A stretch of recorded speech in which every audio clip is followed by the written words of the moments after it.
உட்கார்ந்து பக்கத்துல உட்கார்ந்து பேசுற மாதிரி வந்து தப்பா பிஹேவ் பண்ற மாதிரி வந்தாங்க. நான் திருப்பி உங்க மடியில படுத்துக்கிறேன்னு வரும்போது நான் டக்குன்னு எந்திரிச்சு வந்து போலீஸ கூப்பிடுவேன் அப்படின்னு நான் சொல்லிக்கிட்டே இருக்கும் போது கழுத்துல இருக்கிறத புடிச்சு இழுத்துட்டான்.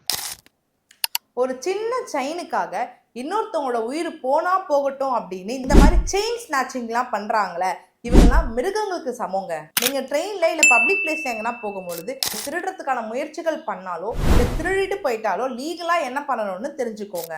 இந்த மாதிரி ரயில்வே ரிலேட்டட் லா கண்டென்ட் தெரிஞ்சுக்க நம்ம பேஜை ஃபாலோ பண்ணிக்கோங்க. இமிடியேட்டா ரயில்வே ஸ்டேஷன்ல இருக்க கவர்மெண்ட் ரயில்வே போலீஸ் கிட்ட இன்ஃபார்ம் பண்ணுங்க.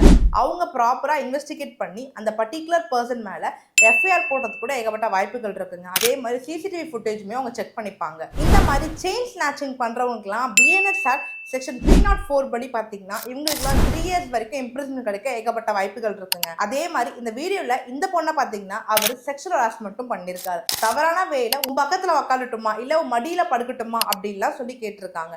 ஸோ இவருக்கு பார்த்தீங்கன்னா கண்டிப்பாக மேக்ஸிமம் 5 years வரைக்கும் இம்ப்ரூவ்மெண்ட் கிடைக்க ஏகப்பட்ட வாய்ப்புகள் இருக்குங்க. இந்த மாதிரி நீங்கள் ட்ரெயினில் பப்ளிக் பிளேஸில் போகும்பொழுது உங்கள் கூட இருக்கிறவங்களுக்கு இல்லை தெரிஞ்சவங்களுக்கு இந்த மாதிரி ப்ராப்ளம் நடக்குது அப்படின்னும் போது தயவு செஞ்சு முன்னே இருந்து அவங்களை காப்பாற்றுறதுக்கு ட்ரை பண்ணுங்க. இமீடியட்டாக அங்கே இருக்க ஜிஆர்பிக்கு இன்ஃபார்மும் பண்ணுங்க. நீங்கள் ட்ரெயினில் போகும்பொழுது என்ன மாதிரி ப்ராப்ளம்லாம் ஃபேஸ் பண்ணுறீங்க அப்படின்றத கண்டிப்பாக கமெண்ட்ஸில் சொல்லுங்கள். தேங்க்யூ.